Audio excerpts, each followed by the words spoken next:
اسلامی مہینوں میں ربیع الاول کے مہینے کا آغاز ہو چکا ہے۔ ربیع الاول کا مہینہ وہ بابرکت مہینہ ہے جس میں حضور علیہ الصلاۃ والسلام کی پیدائش ہوئی۔ اب دو چیزیں ہیں، نمبر ایک مقصد میلاد النبی، نمبر دو جشن میلاد النبی۔ لیکن حادثہ یہ ہوا کہ ہم نے جو حضور علیہ الصلاۃ والسلام کی بعثت کا مقصد تھا، جو اللہ تعالیٰ نے حضور علیہ الصلاۃ والسلام کو دنیا میں مبعوث فرمایا، اس کا مقصد جو تھا، اس مقصد کو ہم نے چھوڑ کے ایک ایسی چیز کو اپنا لیا جس کا دین سے، اسلام سے، شریعت سے کوئی تعلق نہیں تھا۔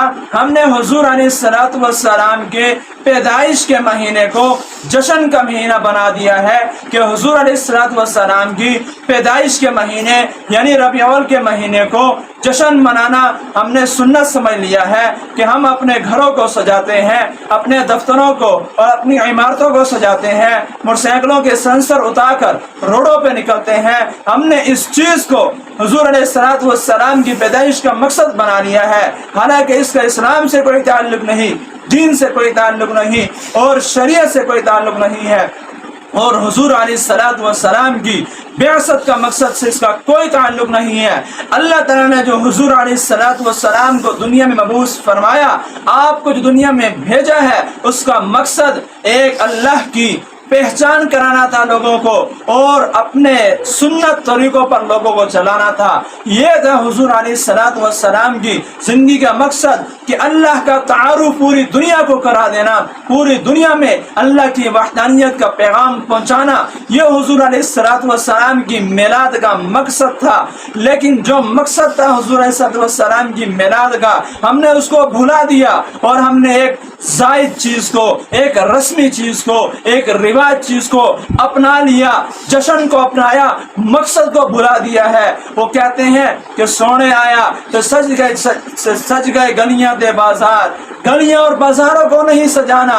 حضور علیہ الصلاۃ والسلام کی بعثت کا مقصد یہ نہیں تھا کہ اپنی گلیوں کو سجا لیں، بازاروں کو سجا لیں، اپنے گھروں کو سجا لیں، عمارتوں کو سجا لیں، بلکہ اپنے دلوں کو سجائیں اور اپنے بدن کو حضور علیہ الصلاۃ والسلام کی سنتوں اور سیرت سے سجانا۔ یہ حضور علیہ الصلاۃ والسلام کا مقصد تھا کہ حضور کی زندگی کو اپنائیں، اپنی زندگی کو حضور علیہ الصلاۃ والسلام کی زندگی پہ چلا کے، حضور علیہ الصلاۃ والسلام کی سنتوں پہ چلا کے اپنے بدن کو سجانا، یہ تھا حضور علیہ الصلاۃ والسلام کی پیدائش کا مقصد۔ لیکن ہم نے صرف گلیوں، بازاروں اور عمارتوں کو سجانے کو حضور کا مقصد سمجھ لیا۔ نہیں، یہ چیز حضور علیہ الصلاۃ والسلام کی مقصد نہیں ہے۔ ہم دیکھیں، کیا ہم ہی حضور علیہ الصلاۃ والسلام کے زیادہ عاشق ہیں؟ کیا ہمیں ہی حضور علیہ الصلاۃ والسلام سے محبت ہے؟ صحابہ کرام رضوان اللہ علیہم اجمعین کو حضور علیہ الصلاۃ والسلام سے محبت نہیں تھی، معاذ اللہ۔ حضور علیہ الصلاۃ والسلام سے ہم سے 100 درجے سے بڑھ کر صحابہ کرام رضوان اللہ علیہم اجمعین کو محبت تھی، لیکن صحابہ کرام رضوان اللہ علیہم اجمعین نے تو کبھی جشن نہیں بنایا، صحابہ کرام نے تو کبھی اپنی گلیوں کو نہیں سجایا، صحابہ کرام نے تو کبھی اپنے گھروں کو نہیں سجایا۔ حالانکہ 12 ربیع الاول اور ربیع الاول کا مہینہ حضور علیہ الصلاۃ والسلام کی پیدائش سے لے کر آج تک 1400 سال گزر گئے ہیں، 1445 سال گزر گئے ہیں، اتنی مرتبہ ربیع الاول کا مہینہ آیا، لیکن نہ صحابہ نے، نہ تابعین نے، نہ تبع تابعین نے کسی کے ترس سے اور نہ قرآن سے، نہ حدیث سے کہیں سے ہمیں اس کا ثبوت نہیں ملتا ہے۔ تو پھر ہم نے گلیوں کو سجانے ہی کو کیوں ربیع الاول کے ساتھ خاص کر دیا ہے؟ کیوں ہم نے حضور علیہ السلام کی بعثت کے ساتھ گلیوں کو سجانے کو خاص کر دیا ہے؟ ہم کیوں حضور کی سیرت کو نہیں اپناتے؟ ہم کیوں حضور کی صورت کو نہیں اپناتے؟ کیوں حضور کی سنتوں کو زندہ کیوں نہیں کرتے ہیں؟ جو حضور علیہ السلام کی میلاد کا اصل مقصد تھا کہ حضور علیہ السلام کے سنتوں پر چلیں، آپ کی صورت کو اپنائیں، آپ کی سیرت کو اپنائیں اور آپ کی صورت اور سیرت کو اپنا کے اللہ کو پہچانیں اور اللہ کو راضی کریں۔ یہ حضور کی مقصد، یہ حضور علیہ السلام کی بعثت کا مقصد تھا کہ اللہ کو پہچاننا ہے، حضور کے راستے سے پہچاننا ہے۔ اللہ ہماری منزل ہے، راستہ حضور علیہ السلام ہے۔ یہ تھا حضور کے علیہ السلام کی میلاد کا مقصد، آپ کی پیدائش کا مقصد۔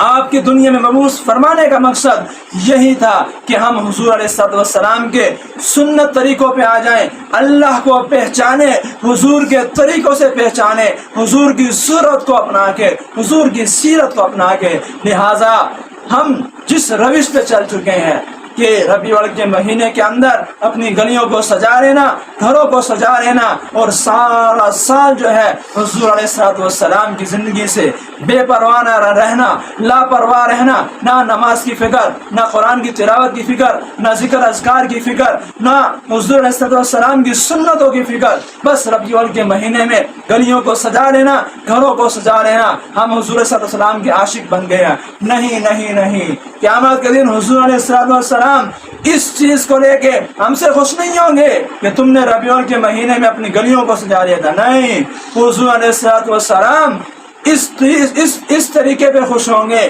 کہ ہم حضور علیہ السلام کی سنتوں کو زندہ کریں، حضور کے صورت کو زندہ کریں، حضور کی صورت اپنائیں اور حضور کی سیرت کو اپنائیں۔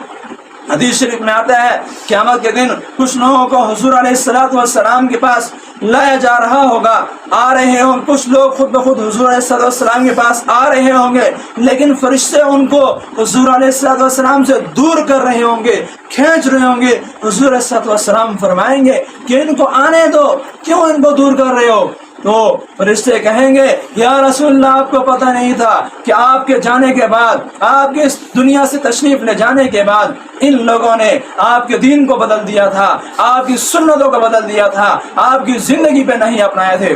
حضور علیہ السلام فرمائیں گے سحقن سحقن، دور کر دو ان کو، دور کر دو ان کو مجھ سے۔ تو اس حضور علیہ السلام کے اس قول سے اللہ تعالی ہماری حفاظت فرمائے۔